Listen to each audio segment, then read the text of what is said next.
Hello, everyone. What's going on? How are you? I am great. I'm great. I'm also sporting a new ring. Not the ring that maybe people think I'm going to be sporting right now, but my daughter, my eldest daughter, Lauren, she's in camp right now. Her and her sister Vivian are in camp. And, they're really excited about the podcast, the branding, and they love to show, their friends the neon sign that we've got. And they've been involved in the process, since the beginning. And anyway, so she was at camp yesterday. When I went to pick her up, she was like, Mom, wait, I'm going to make you a ring. They have like different arts and crafts tables, and there's these like little like stretchy elastic things. And she's like, okay, and I'm going to make it the Brutally Honest green. And I was like, oh my God, you're so freaking cute. So I'm sporting this ring next to my other rings. It's very sweet. This ring is actually from my ex-husband. It was the first gift he gave me, really, the first birthday we celebrated together. My first birthday we celebrated together. And I love it. It's got my birthstone in it, which is topaz. And I think it's totally appropriate to still wear it. And then this ring is, I know if you're not watching the video, none of this matters to you, but hey, why don't you go over to the YouTube then, or over to Spotify if you're not there right now, when you're not driving, and look at the video. This ring is actually a ring that I bought for myself, and it's a woman, like a naked woman sort of sitting on one hip on the ground with her legs off to the side. And I got this in Austin, Texas years ago, probably like 2021. It's awesome. I mean, it's not real gold, so the plates it's all looking all kind of yucky, but I recently rekindled with it, and Michael suggested that I wear it again. So that's what we got on my hand. Other hand's got nothing yet. We'll see if I behave, which is actually what this whole podcast episode is about. So as you know, I've been in a relationship with who I call my dreamy guy, Michael, for just over a year now. We moved in just over a year ago on July the 3rd, 2024. That's when we moved in together. And, we've been building this wonderful life together. But you know what? I got to admit that things haven't been so dreamy between him and I. And this has kind of been going on for a couple of months now. It's kind of been going on for a couple of months. And I did another episode about this. And now that, a little bit more time has passed, I'm seeing even more. And I think this is going to be incredibly helpful for a lot of you women. Okay. I just know it because, well, first of all, you all tell me about the things that you really struggle with. And one of those things is your relationship to men. That seems to be, one of the number one things that y'all come to me for. And that's actually been a really big issue of mine too. And the truth is, I really like men, and I really want to be in a relationship with a man, and I want that relationship to be really great. And I realized that I didn't get the best role modeling when I was a kiddo. I didn't have the best role modeling of what it looked like to be in a relationship with a man and how to treat him, and then also how to treat yourself. Okay. So I'm sort of building the plane while I'm flying it, guys. But like really, truly, the last few months, I have felt like my guy's been a little distant. And sometimes he's on his phone when in the past he would be cuddled up to me, or, asking me questions or wanting to hang out with me. He used to pull me in, in the morning when we were, next to each other in bed. We don't like to sleep touching. I'm a very hot person. I'm like a little furnace. So, but in the morning, he'd always like pull me in, and he just hasn't been doing that the last few months. And he would send me these little like texts during the day when he was at work, and those slowly started to not happen anymore. And it was also just the way he was looking at me. I felt like the way he used to look at me was, God, you're just so beautiful. And now it's almost like, God, you're just so annoying. And I can laugh about all this now because I've done my due diligence, and I've gone and I've done some important work. And I'll tell you a little bit about where I went and did some research and what I've been doing. And now I can actually see how I created a lot of this without even realizing I was creating it. Okay. And that's been a very humbling experience for me. But I will admit, I was worried. I was actually worried that I'd picked the wrong guy again. So for those of you who don't know, I was married to a man by the name of Chris, and we were married for exactly a year before we separated. And I am a divorce person. I'm a divorcee, I guess you call it. And I don't ever want that to happen again. Okay? Once was perfect for me. I know some people have gone through it twice, 3 times. Hey, no judgment. For me, I just don't want to go through that again because the emotional turmoil, the impact that that had on me was way more than I expected it would. And it took me quite a few years to recover. I'm now, like, I consider myself fully recovered from my divorce, but it was a long road. And, you know, as much as that pain was really important and that journey was really important for me, I didn't like it. It wasn't fun. Why is it that everything that contains a lesson that you're supposed to get is so hard? You know what I mean? But hey, we can do hard things. Truthfully, yeah, things have not felt that wonderful. And I got really scared and I thought that I had picked the wrong guy again. And I was like, well, this is really shitty because there's kids involved again. And, you know, this is a little bit of a different circumstance because the girl's mom passed away. All right. And for me, it's like, okay, I came into this relationship and together we decided to move in and that, you know, this was a forever thing because I was certain because I knew there were children involved who had already had a big loss. And come hell or high water, like over my dead body, are they going to experience a divorce? No. Okay. So I was like, I'm certain that this is the guy that I'm meant to be with and this is the life that I want to build and I want to build it with him. And he checks all the boxes, right? And then, you know, in the last few months, I've been like, oh no, did I pick the wrong guy?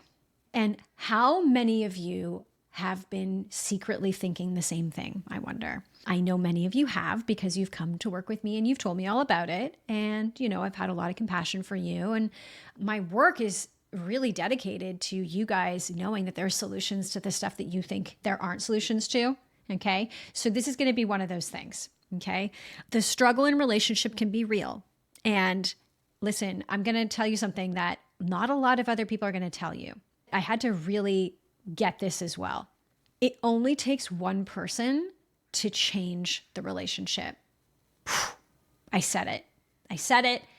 And I know that there's like a lot of marriage counselors out there that will disagree with me and coaches that'll disagree with me. And prior version of me did not like that. I disagreed.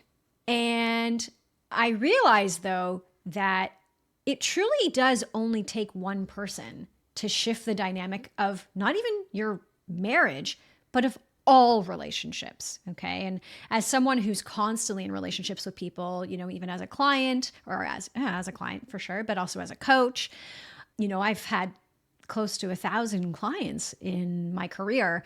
And I've always known it takes me, one person, to shift what's going on in that dynamic with my client. Okay. And I don't think that's manipulative. I don't think that that's, you know, me carrying the burden. I don't think that's me being the hero or wanting to save or fix people. It's just how that works. Right. And you don't even have to tell the other person what you're doing, which means you don't even have to tell your guy what you're doing. Right. You don't have to like sit him down and be like, we're going to change this relationship and I'm going to go first and you don't have to do anything. You actually don't even have to let him know. Okay. I realized that I can actually impact this relationship and create change in it just by doing a couple of things that I've been doing. And I want to share those things with you today. And I hope that you will get something out of this.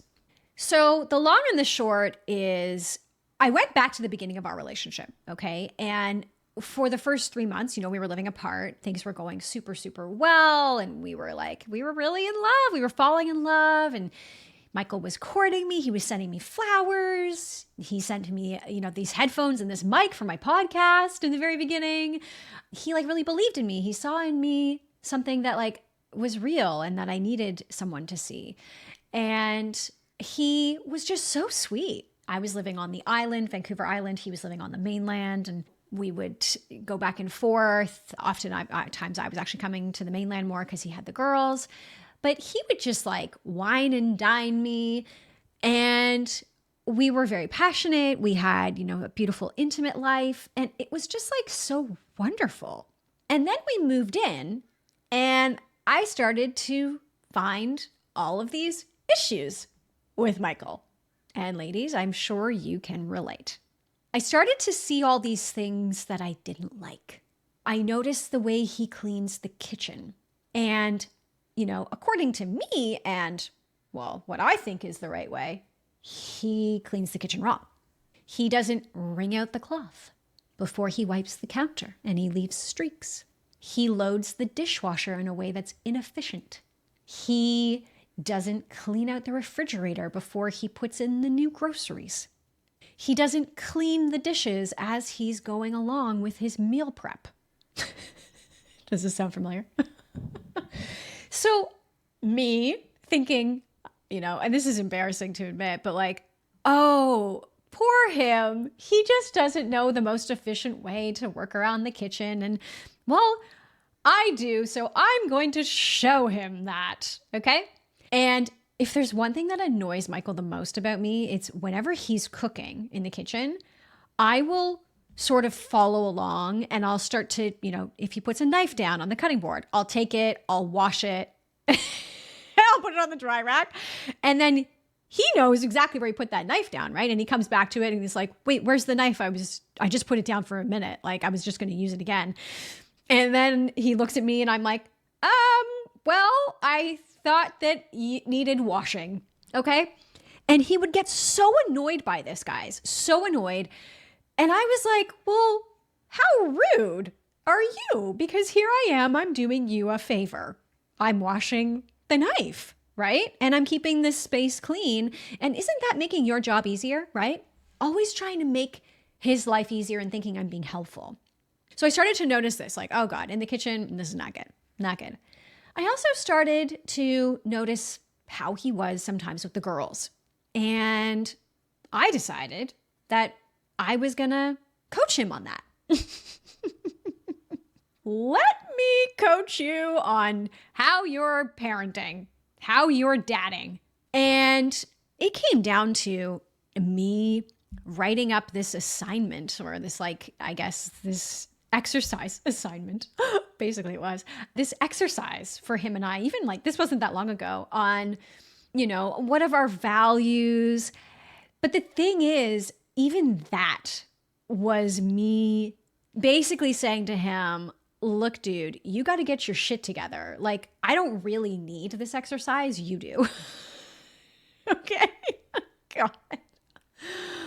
So yeah, I would sometimes talk over him while he was parenting the kids, and I would question him possibly in front of the girls. And well, that's just not appropriate, right? But there I go, I'm the life coach. I know what's best. Let me show you.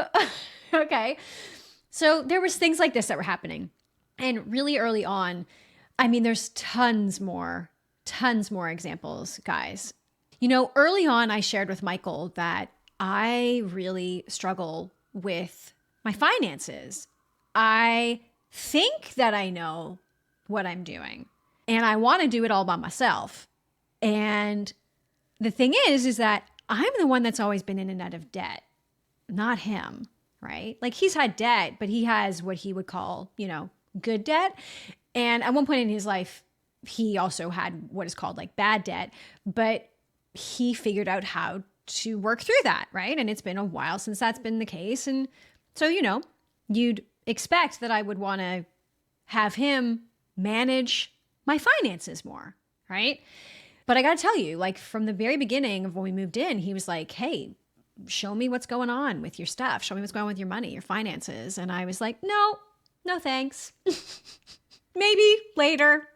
And I was very controlling with this stuff, and gosh, I can only imagine how that made him feel, right?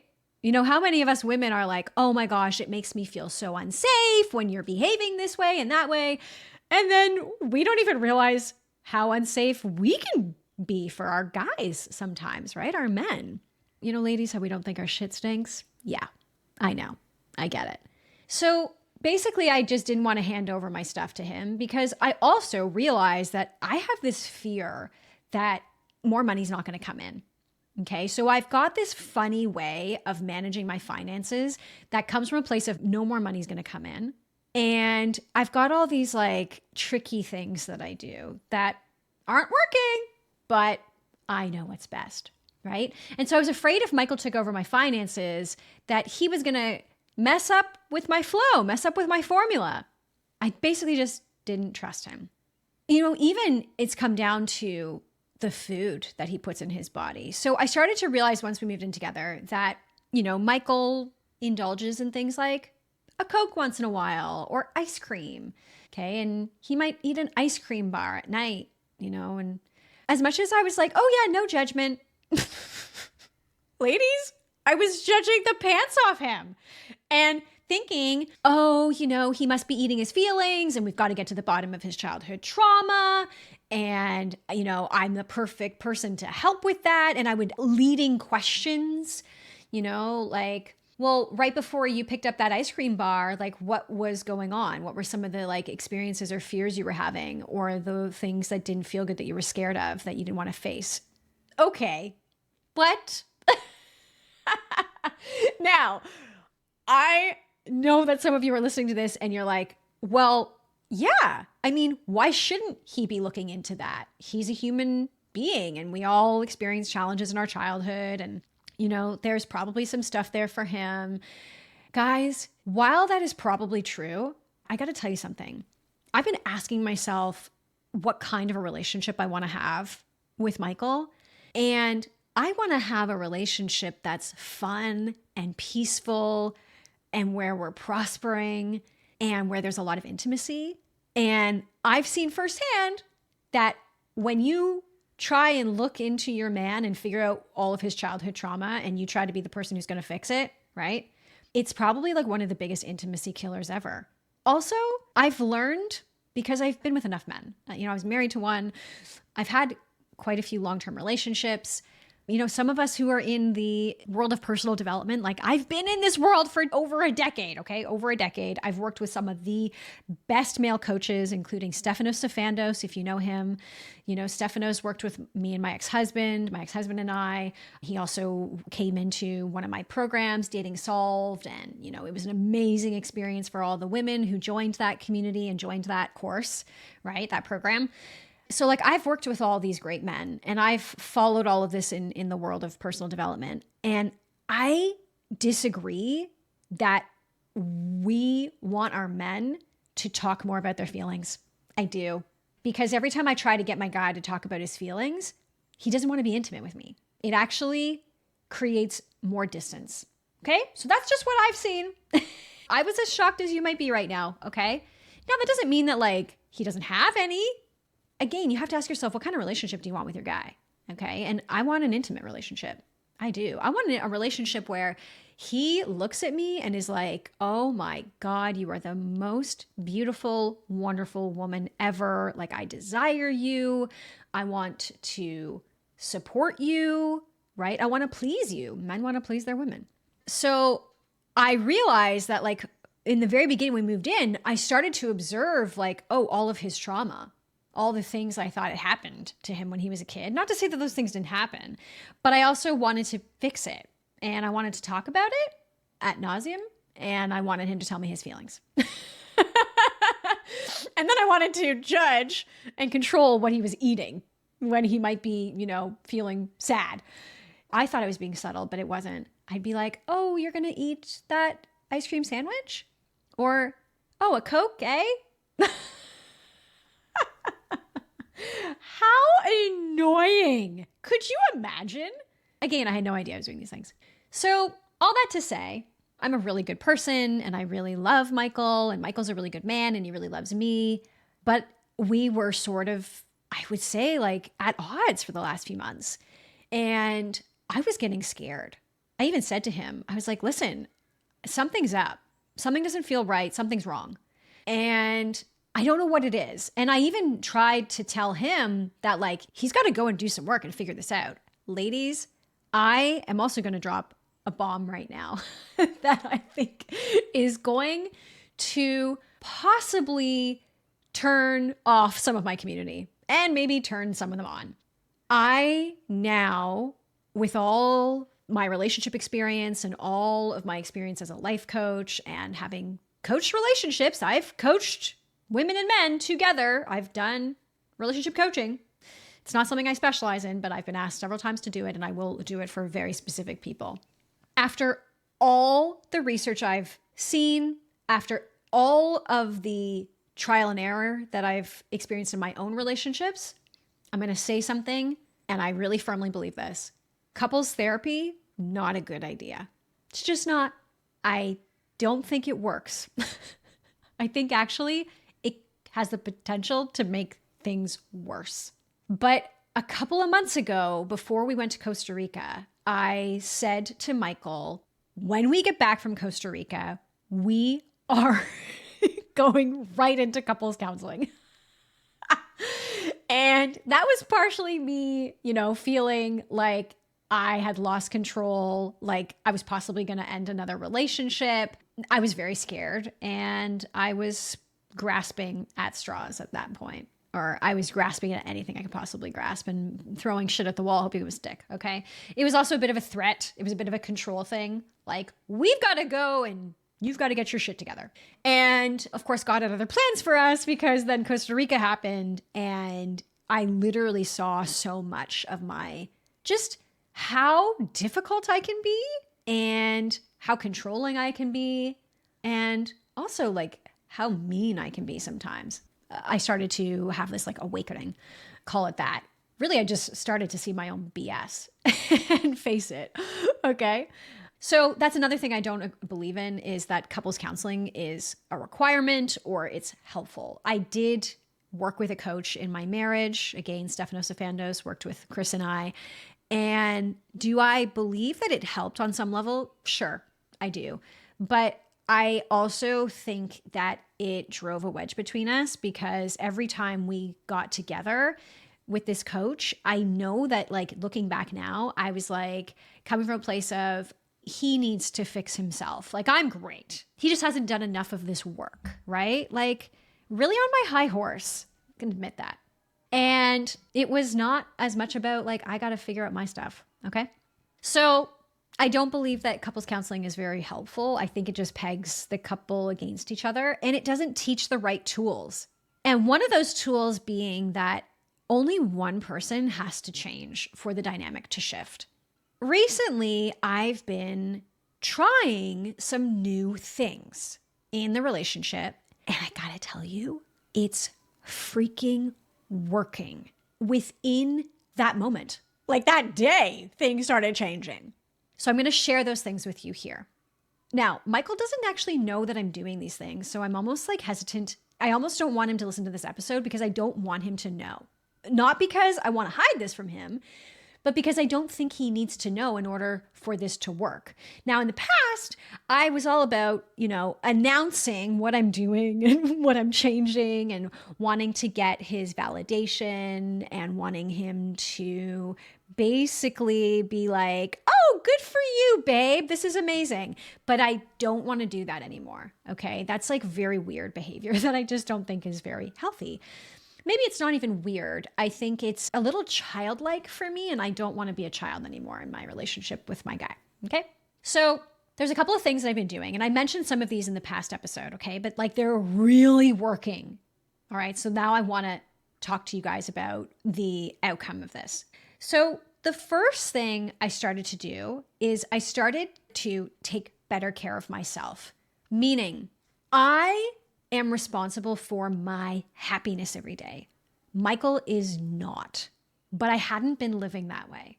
As you know, we live outside of the city here. We live in the province of British Columbia. We live just outside of Vancouver. It's about a 45-minute drive to Vancouver. Okay. So it's not like far, but it's not close. So I don't totally connect with the neighborhood or the house, but we decided to do this because we didn't want to disrupt the girls and the life that they have much more than it already had been disrupted because their mom had passed away, right? So we live in the same house that their mom lived in with them. And, we're close to Michael's family and Jessica's family. That's their mom and their late mother. And so, we didn't want to disrupt too much, not for now. So there's circumstances right now that are like really out of my control. And I'm glad we did this. Truthfully, I really am, because I think it would have been much harder on all of us if we had have uprooted the girls too soon, right? And moved somewhere else and made some changes in their life. So I can deal with this stuff right now. But what I did notice is that I came into this relationship and I stopped doing some of the things that I really love. And one of those things was I stopped taking care of myself like first thing in the morning, and I made sure that everybody else was taken care of. So I like to get up. I like to either go for a walk or go for a coffee by myself. And I like to shower and be ready like before we get into the day. So when I don't do those kinds of things, when I don't do that, I'm not happy. And then I rely on my guy and my kids to make me happy. And what I mean by that is I rely on them to act according to how I see is appropriate.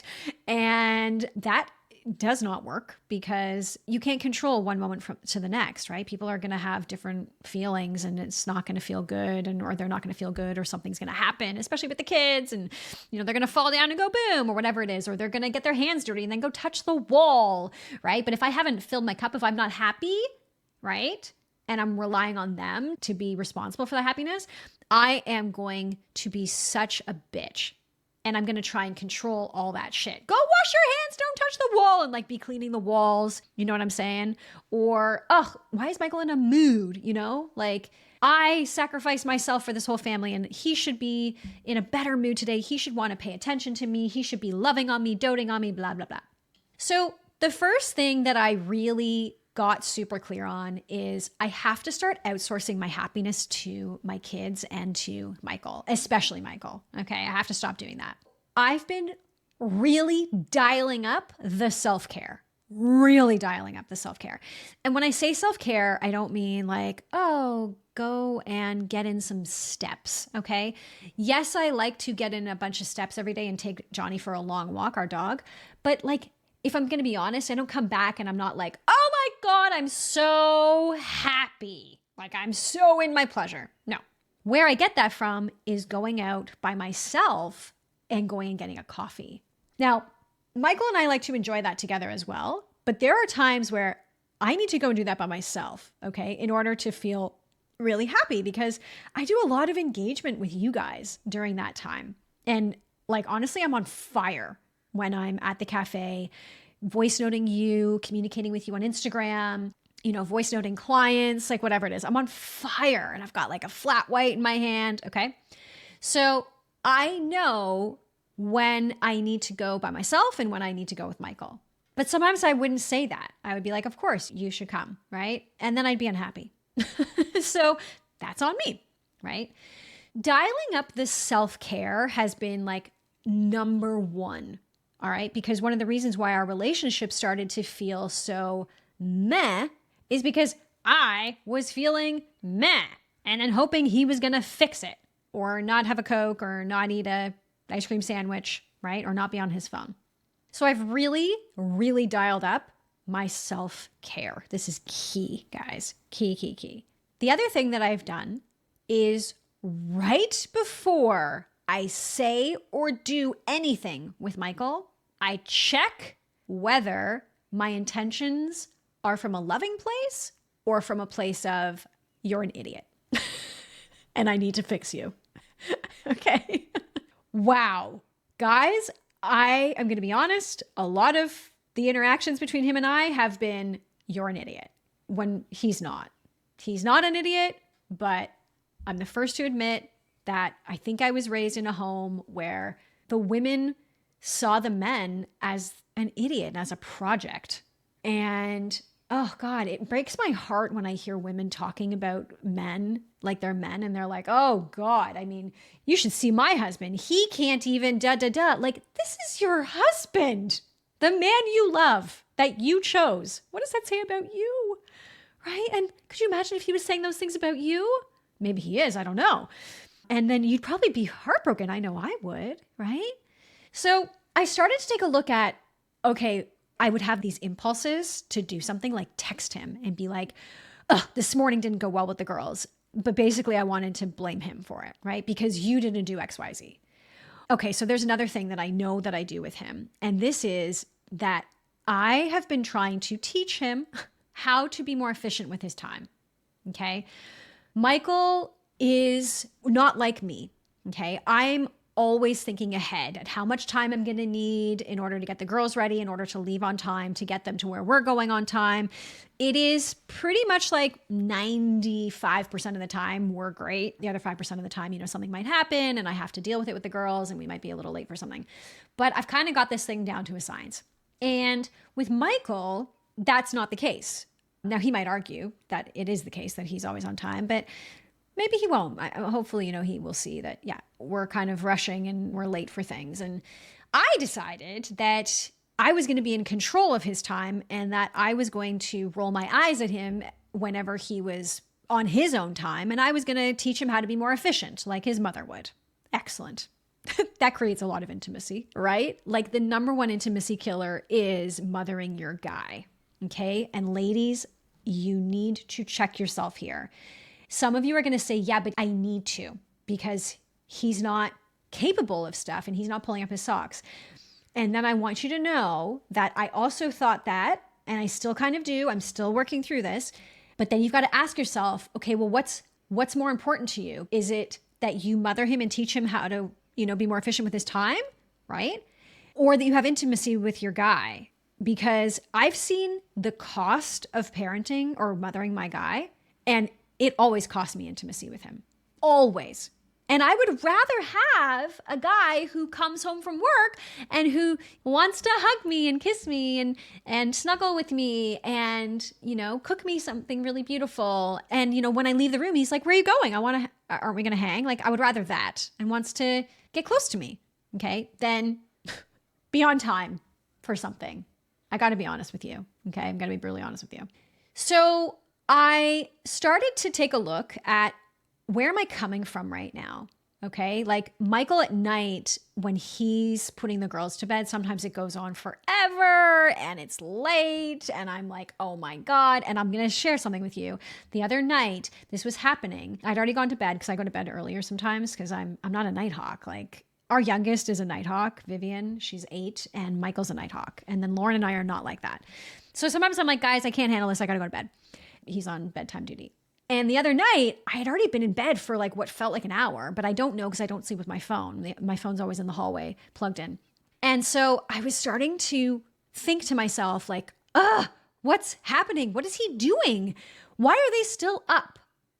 Let me go and tell him that he's doing a bad job because I know what's best, right? For them. And so I got up and I freaking knew it. I felt where I was coming from. My intention was to shame him and to make him feel wrong. And I had this righteousness inside of me. I had this like urge to be righteous. And so I went outside of the room. I picked up my phone. It was 10:22. I'd gone to bed around like 9:15. 10:22, the kids are usually in bed right now in the summer, latest like 10 o'clock. And I say, oh, this is brutal. And I did apologize for this. Oh my gosh, guys, babe, it's 10:22. Like he doesn't know. Like, how disrespectful is that? And in front of the girls, like completely emasculating him. Oh my gosh, babe, it's 10:22. And I hear him say, I know. What is he going to do? What's he going to say? And for a minute, I felt justified and I felt like, okay, yay, I win. But I got to tell you, that usually wears off within the first few minutes. And then I felt empty. And then he came into the room and he sits on the side of the bed and he's plugging his phone in and getting his alarm set up. And I was like, oh my gosh, like what was happening? Oh my gosh, like what was happening? You know those leading questions you do with your guy, right? You think you're being all sneaky. They can feel that.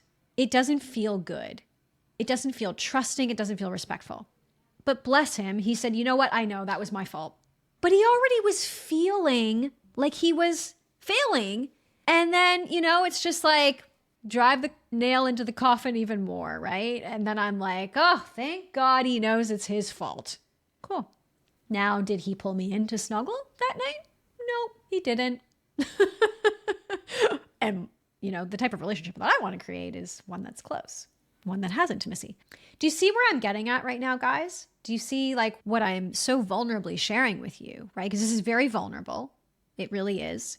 People have this perception about Michael and I, and that is that we have this like really beautiful, perfect relationship. And some people obviously know that that's not true because you're also in a relationship where there's kids involved and everything, and like, oh, they gotta have some kind of stuff. Well, of course we do. We do. And I want people to know that, okay? But, from my perspective, I realized that I was trying to control his time a lot and trying to control him a lot. And that was creating him to want to avoid me. And not good. Not good. Who wants to be around somebody who's constantly asking them leading questions, trying to make them wrong, who thinks they're always right? And who's trying to like teach them a lesson all the time? Awful. So brutal. So now, right before I act, I check in with my body. And that feeling when there's an impulse energy in your body and you're just like, you can't even move fast enough because you just want to like explode. That happens with me. And now I'm like, stop. Don't text him. Don't go and do what you're going to do right now. It's not productive. You're trying to be controlling. It's going to push him away. It's going to create a divide between you two, and it's going to kill the intimacy. Boy, has it ever made a difference. It's just made such a difference. I don't have to worry about that. He's got it. And by the way, all of this doesn't define me. So this is another thing I've realized, guys, is I have had this idea of how my family will look. Okay. And a lot of it is to do with a lot of the stuff that we had growing up. Like we had the perfect house. It didn't look lived in. Okay. Like I don't know how my mom did it. And my clothes never seemed to have stains on them. And, we always had really wonderful meals. Like everything always felt very orderly. But looking back, I realized we weren't having a lot of fun. We were just having a lot of going through the motions. Okay. And I thought, when I had my kiddos and my guy, that I would teach everybody how to be very organized and clean. And, my kids' clothes would be perfect and there wouldn't be stains on the wall, the handprints on the walls or stains on the carpets, right? A bunch of shit on the kitchen island. And I tried to keep up with all this. And what it did is it actually created a no fun household and not a lot of closeness between me and the girls and my guy. So I've come to the conclusion that I have been wanting our home to look a certain way, Michael to act a certain way, not have Coke, not have ice cream sandwiches, because it defines me. Well, at least I thought it defined me. And it doesn't. It doesn't. Again, just get crystal clear on the type of relationship you want. Okay, how do you want to feel? I want to feel intimate. That would make me happy. That's why you get into relationships. Not to mother your guy. Okay, and to create this like perfect life so that people think you're amazing. And no, that doesn't work because people do think I'm amazing. But here I am feeling lonely and disconnected from my guy. Not worth it. So I want to share something with you. In the last few weeks, I've been implementing these changes. Okay, speaking respectfully to him, checking with myself before I act or respond, and asking myself, like, what are you doing right now? Okay, what's the intention here? I'm always checking with myself. Like I'm always reminding myself, I want to create intimacy with him. Okay, that is more important than no streaks on the counter from a wet cloth. Way more important to me. Okay, I had to get crystal clear on that. Maybe for you, it's the other way around. And that's okay. I'm not saying that like I'm right, but I just want you to ask yourself like, okay, what do you want? If you care about the streaks on the counter more than you care about the intimacy, then that's the way your relationship's going to go. Yeah, your guy might not want to be around you very much. Okay. So I've been trying all of these things and respecting him, checking with myself right before I take an action or say something. Where am I coming from? Right? Do I have that like crazy like urge in my body to like overpower or to dominate? Right? And I've been taking care of myself, doing a lot of self-care. And I've also been seeing the good in him. I chose a great guy. I know I did. Okay. And, for the longest time, I was choosing to see the bad in him. I was choosing to see a man who's defiant, who's lazy, who changed, who pulled the rug from underneath me. Like, I was seeing him in that way. And what you choose to see is what's going to happen. Energy flows where attention goes. So I'm just paying attention to that. And I have noticed such a huge difference within days, guys, within an hour, where Michael is doing things again for me. He's looking at me differently now. He's pulling me in. He wants to spend time with me. He's not wanting to be on his phone around me. He's looking at me in this way that he used to, where it's like, gosh, I adore you. I cherish you. He's sending me little texts during the day from work again, like he used to. He'll step in and be like, why don't I get this? Whatever I might be doing in the house. And interestingly enough, he's cleaning the kitchen the way that I like it to be cleaned, but I'm not asking him to do it. See what I'm saying? This is what I'm saying. You only need one person to change in order for the dynamic to change. And I used to not believe that, but I do now. I really do now. And I want more women to understand that this is possible for them. Okay. Wow. What an interesting ride I'm on right now. Okay. So basically this podcast, the way I'm going to leverage the podcast is it's going to be about what's happening in my life in real time. Okay. So in real time right now, I am working on my intimacy with my dreamy guy. That's what we're working on. And I want everybody to be a part of that. So that's why the last few episodes have been about this, and the next one could be too. And I also know how many women are going through a lot of just heartache and heartbreak around their relationship, and they're not sure what to do, and they think that it's probably over. Like I wondered the same thing. And I want you to know that that's not the case, okay? It's totally fixable. Now, there's a couple of resources I'm going to point you to that I've been checking out a little bit, and I haven't really gone deep with either, but I was recommended to some of them, but just by other women in the community that I'm, really inspired by and who are in relationships. So I'm not like paying either of these people. I haven't joined any of their communities. I might have listened to like a podcast or two of theirs, but man, I think they're really, really doing great work. So one is Laura Doyle, who wrote The Surrendered Wife. And she also has another book or group called The Empowered Wife. And then there's Alison Armstrong. Okay. And Alison Armstrong, she wrote The Queen's Code. She's got all kinds of different things that you can do. And these two women see through a lens that I now see, and they came to their own conclusions just by being in relationships that weren't going well, right? And like beating their head against the wall and being like, why are men such idiots? Like, what is wrong with them? And, gosh, we really got to show them how to be men. Can you believe that? A woman showing a man how to be a man? Jeez, Louise, right? And so I love that they experienced this in their own lives, and then they turn it around and they're coming to very similar conclusions, right? Really only one person has to change in order for the whole dynamic to change. And the women set the tone for the relationship, okay? Like I was realizing how crunchy I could be and how moody I could be, and that when I wasn't smiling, everything went differently in the home. Everything just kind of fell apart. And then when I was smiling, everything was great. Like riddle me that. Okay. The women set the tone. And that's why women who, really long for this wonderful, juicy, intimate relationship with their man, they have so much more power over that. And I'm not talking about manipulation here, guys. Okay. It's not about manipulation at all. If it was, I wouldn't be putting it on a podcast where Michael can listen to it. That would be crazy. Okay. So these are some women that I think would be important resources for you. Go check them out if you want. Go take a listen, maybe go to their podcasts or go follow them on Instagram or whatever that is. Okay. Or you can also stay tuned to the Brutally Honest podcast, where I'm going to be unpacking more about this as I go through the process and applying these new insights that I've got to our relationship and watching everything transform right before my eyes.